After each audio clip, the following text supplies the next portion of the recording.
de México, ¿cómo vamos? ¿Cómo estás, Sofía? Un gusto, como siempre, saludarte.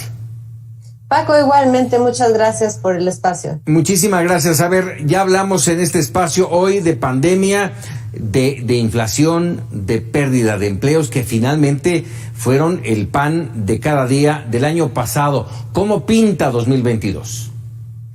Pues mira, pinta bien en el ánimo de que Omicron parece ser una variante que, según la Organización Mundial de la Salud, no afecta a los pulmones y por lo tanto su nivel de letalidad pareciera ser menor. Sin embargo, no podemos confiarnos porque, pues muy obviamente, cuando muchas personas se enferman al mismo tiempo, así no sea de gravedad, pues algún grado de saturación tendrá que haber en el sistema de salud y por lo tanto también habrá mucho ausentismo tanto en las escuelas como en los espacios de trabajo. Entonces, dicho lo anterior, Omicron es buenas noticias en el sentido de que se perderán menos vidas humanas, pero no podemos bajar la guardia desde el ámbito económico, desde el ángulo, digamos, de las economías, por supuesto de los hogares, pero también de los estados y de los países. Creo que, como bien referían en la nota anterior, el tema fiscal no deja de ser preocupante en el sentido de que la recaudación muy probablemente no alcance para cubrir los gastos que están previstos por parte del gobierno, de acuerdo al paquete económico que se presentó a finales y se aprobó a finales del año pasado, tanto la ley de ingresos como el presupuesto de egresos de la Federación, así como la miscelánea fiscal y etcétera. Y parte del problema es que no vemos que vaya a haber el escenario de crecimiento económico de 4.1%, que esperaba la Secretaría de Hacienda que existiera, y de esa manera pues quedamos en una posición de un crecimiento económico que a duras penas va a rayar en el 3%, 2.8% según especialistas del sector financiero consultados por Banxico, y por lo tanto pues obviamente la recaudación será menor. El otro ámbito es que pues dado que la recaudación será menor, pues tendremos que sacar el dinero de algún lado, porque hay gasto que ya está programado y que no es posible obviar. En ese sentido, pues la promesa del señor presidente de que no iba a endeudarse la economía mexicana más allá del 51%, vaya, en palabras de Hacienda, pero también en palabras del señor presidente, pues se antoja complicado, sobre todo porque, bueno, pues por un lado tendrá que haber más recortes, que ya hemos visto que es el sello de la casa de esta administración, pero por otro lado, pues vemos que el gasto social está generando presiones muy importantes en las finanzas públicas, sobre todo a la luz de que hay ahora un incremento prometido, comprometido y por supuesto que se va a ejecutar del aumento en las pensiones de personas de la tercera edad, de adultos y adultas mayores.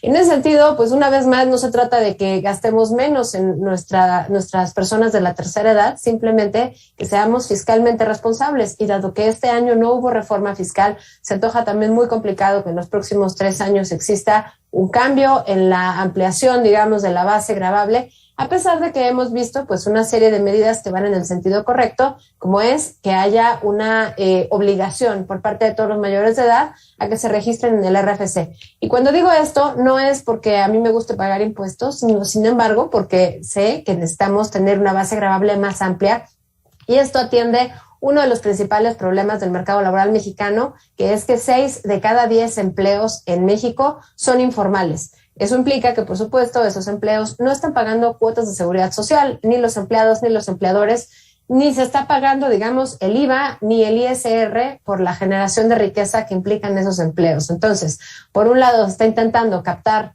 más futuros personas que paguemos impuestos, pero por otro lado, pues también nos estamos quedando cortos en la ambición de que existan finanzas públicas sanas. Finalmente, creo que es también muy importante tomar en cuenta que hay cosas que están saliendo bien. Me refiero en concreto a 3 cosas. 1, es una medida en el sentido correcto, la reforma en el outsourcing. No hay ahorita evidencia de que eso vaya a, igual que el salario mínimo, generar mayores presiones, por supuesto. Sin embargo, en el corto plazo, lo que estamos viendo con datos del INEGI es que solamente 1/4 parte de las personas que estaban empleadas como subcontratadas a finales del año pasado, a mediados del año pasado, ahorita solamente 1/4 parte se ha podido recontratar. ¿Qué quiere decir? Que sobre todo las pequeñas empresas les está costando pues rehacerse de los servicios que antes contrataban, digamos, por hora o por día, y que ahora tendrán que o proveer de manera interna de otra forma, o simplemente habrá empleos que ya no existan, como por ejemplo, pues todas las personas que en los supermercados se acercaban a ofrecerte quesito, o en las tiendas departamentales se acercaban 3, 4, 5 vendedores a ofrecerte ayuda. Ahora ese tipo de empleos pues están viendo disminuidos y por lo tanto pues hay una dinámica de cambio en el mercado laboral.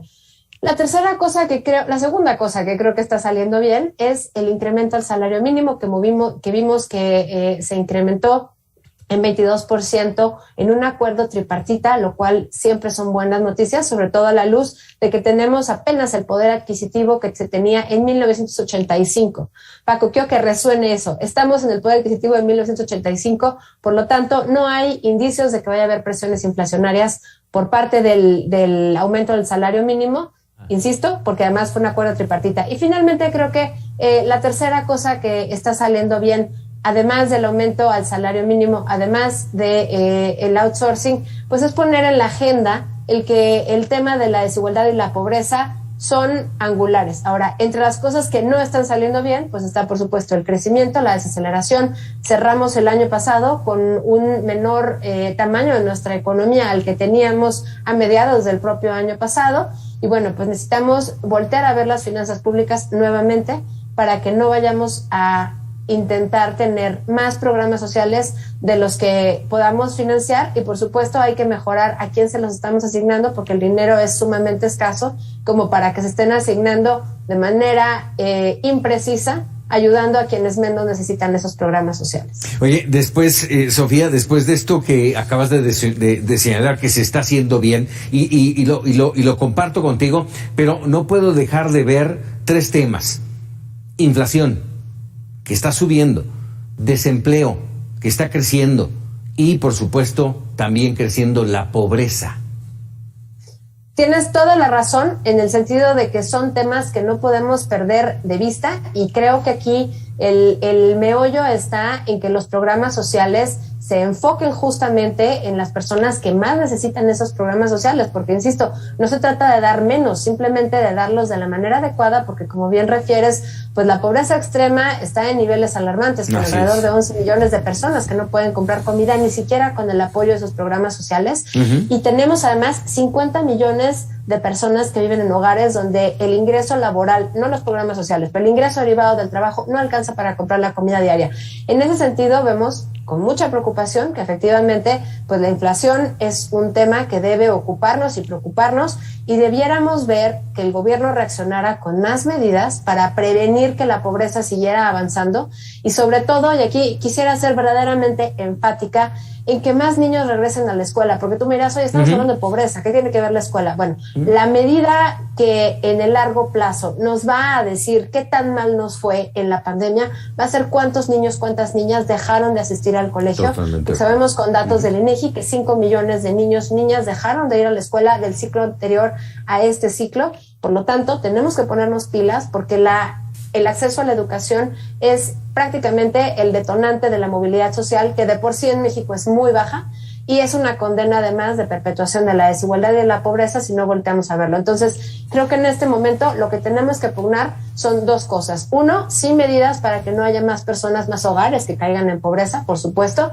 Dos, que haya una recuperación del poder adquisitivo, que vemos que es el sentido correcto del salario mínimo, aunque, una vez más, pues dado que 6 de cada 10 empleos en México son informales, pues el salario mínimo realmente no les acaba impactando, pero bueno, no podemos obviar que hay 6.5 millones de personas, de trabajadores que se van a ver beneficiados por ellos. Y número 3, hay que cuidar que regresen los niños a clase, hay que exigir al gobierno que vacune a los menores, dado que COFEPRIS además ya aprobó que los niños mayores de 12 años reciban la dosis de Pfizer, y sobre todo hay que vacunar a los maestros, a las maestras, al personal de salud, y hay que priorizar muy bien las finanzas públicas para que no nos vayamos con este mensaje facilón de algunas autoridades sanitarias que dicen es que le están quitando a los niños la vacuna a las personas más vulnerables. Hay que programar bien el gasto. Sí, totalmente de acuerdo. Oye, déjame preguntarte, Sofía. Estamos en enero, la llamada cuesta de enero, y te preguntaría, ¿será solo de enero? Y te doy un dato que seguramente tú lo tienes, y a mí me impactó este fin de semana que fui al súper a comprar limón, y me encontré con que está a 70 pesos el kilo de limón. Es impactante. A mí me tocó a 69 pesos todavía, pero coincido contigo, o sea, es una locura. La verdad, parte del problema es la dinámica global de la economía. Lo hemos platicado, yo lo he escuchado contigo varias veces, distintas personas lo han comentado. Es un tema de cadenas productivas a nivel global, pero también es un problema de regulación. ¿Y a qué me refiero? Hay, por supuesto, industrias donde además de que existen colusiones particulares, pues están evidenciando cómo se están generando ganancias extranormales. Es decir, se está aprovechando la dinámica de precios que hay alrededor de la economía en todo el planeta para que algunos sectores estén teniendo estas ganancias supranormales. Y la verdad es que las autoridades de los países desarrollados como Estados Unidos han estado volteando a ver justamente, pues, por ejemplo, el mercado de la carne, tanto de res como de cerdo. Y aquí nos gustaría ver cómo realmente la COFECE, las autoridades de la Secretaría de Economía, voltearon a ver que de verdad no estuviéramos en una circunstancia similar, porque no vale que la canasta básica en algunos puntos de este país cueste más de 1,000 pesos. Caray. Sofía Ramírez, te agradezco mucho estos minutos para Mega Noticias. Espero seguir platicando y poder tener un espacio con ustedes más seguido. Muchas gracias. Ya lo tienes, por supuesto, Sofía. Muchísimas gracias. Muy buenas noches. Y mire, hablando de todo esto, los constantes aumentos en los precios de frutas, de verduras y de carnes ensombrecen el panorama para cientos de las llamadas